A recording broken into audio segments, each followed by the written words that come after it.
नाही, अजूनही माझ्याकडे शब्द नाहीत. म्हणजे आज त्यांना भेटल्यानंतर देखील मन हलून जातं. जो प्रकार घडलेला आहे, म्हणजे हे मी कधी त्या दिवशी पण बोललोय की ऍक्सिडेंट होत असतात, पण एवढा बेकार हिट अँड रनची केस मर्डरच आहे आणि ह्याच्यात शिक्षा ही सगळ्यात कठोर झाली पाहिजे. जर आपण त्या परिवाराच्या डोळ्यात डोळे घालून पाहिलं तर त्यांच्या मनातलं राग, दुःख हे सगळं दिसत आहे. नाकवाजीने तर त्यांच्या डोळ्यासमोर पाहिलं हे सगळं. आणि एवढं भीतीदायक गोष्ट, एवढी भयानक गोष्ट ह्या मुंबईत होऊ शकते, आपल्या महाराष्ट्रात होऊ शकते. असा नरकातून राक्षस आलं तरी असं करणार नाही, एवढी बेकार हे हिट अँड रन केस झालेली आहे. आणि मी काल पण मागणी केली आहे की बघा काय की आता अनेक लोक बोलू शकतात की नुकसान भरपाई वगैरे, पण त्यांना तसं 1 रुपयाचं काही नको, त्यांना नुसतं शिक्षा बघायची. कारण महत्वाची गोष्ट ही आहे, काल जरी तो शहा थांबला असता तरी एक जीव वाचला असता. जसं फरफटत नेलं त्यांनी, हे खूप भयानक आहे. आणि लवकरात लवकर फास्ट ट्रॅक करून शिक्षा ही झालीच पाहिजे आणि सगळ्यात कठोर शिक्षा ही झालीच पाहिजे. माझं तर म्हणणं आहे की ह्या इकडे कोळीवाड तर भर चौकात सोडा. त्यांनी देखील अशीच मागणी केली की 5 मिनिटांसाठी आमच्या ताब्यात द्या मिहीर शहाला, मग आम्ही नाही, एखादा गुन्हेगार असेल तर तुम्ही गुन्हा त्याच्यावर दाखल करून जेलमध्ये टाकू शकता, पण असा राक्षस असेल तर मग काय करायचं. हा मिहीर राजे शाह राक्षसच आहे आणि आपण पाहिलं असेल एवढं भयानक हे कृत्य आहे.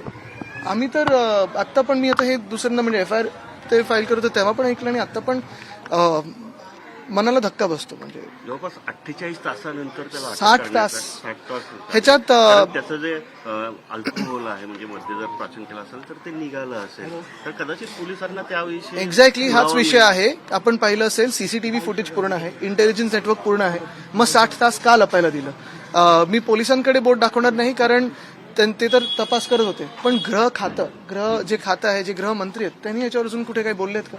महत्वाची गोष्ट म्हणजे शिक्षा आता काय होते ह्या सरकारकडून अपेक्षित आहे. मिहीर राजे शाहला काय शिक्षा बसणार हे बघायला पाहिजे आणि पुढची कारवाई कशी असणार. पालिकेने त्याच बारवर कारवाई आता सध्या चालू आहे, बुलडोजर घेऊन गेलेले आहेत. नाही, बघा हे सगळं ठीक आहे, हे तुम्ही इकडे तिकडे बुलडोजर चालवा, तुम्ही नाकाबंदी लावा, पण त्या मिहीर राजे शाहवर बुलडोजर चालणार आहे का, त्याच्या घरावर चालणार आहे का, हा मुख्य प्रश्न आहे. तुम्ही इतर जे कोण असतील, मग रस्ता कोणी बनवला त्याच्या घरावर न्याल, तुम्ही सगळं कराल, पण मिहीर राजे शाहच्या घरावर चालणार आहे का बुलडोजर, हे ऐकणं गरजेचं आहे, बघणं गरजेचं आहे.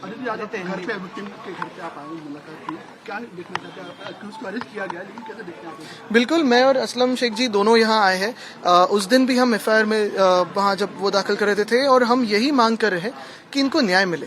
जो मिहीर राजे शाह है जिन्होंने इनकी पत्नी को मर्डर किया, इनकी पत्नी का, मैं ये नहीं कहूंगा कि एक्सीडेंट था, ये नहीं कहूंगा कि हिट एंड रन थी, ये मर्डर था. और मुझे लगता है कि सबसे कठोर शिक्षा जो है देश में वो इस मिहीर राजे शाह को मिलनी चाहिए. जो बुलडोजर जस्टिस हर जगह ये रेजिम देने की कोशिश करता है, उनके घर पे अभी करके दिखा. BMC कार्रवाई कर रही है, टोटल कार्रवाई कर रही है. नहीं, BMC किसी पे भी कार्रवाई कर सकती है, रास्ता जिसने बनाया, सीलिंग जिसने बनाया, लेकिन मिहीर राजे शाह पे कार्रवाई होगी कि नहीं होगी ये BMC ने जवाब देना जरूरी है. उनके घर पे पहले बुलडोजर लेके जाओ. अपने CCTV वगैरह कुछ आए थे यहाँ पर, किसने? जी बिल्कुल, उन्होंने न्याय की मांग की है, लेकिन उनके आंखों में अगर आप देखें तो उसी दिन की मेमोरीज दिखती है, गुस्सा दिखता है और दर्द दिखता है. और उस दिन भी मैं मिल चुका हूँ, आज भी, लेकिन देख नहीं पाते.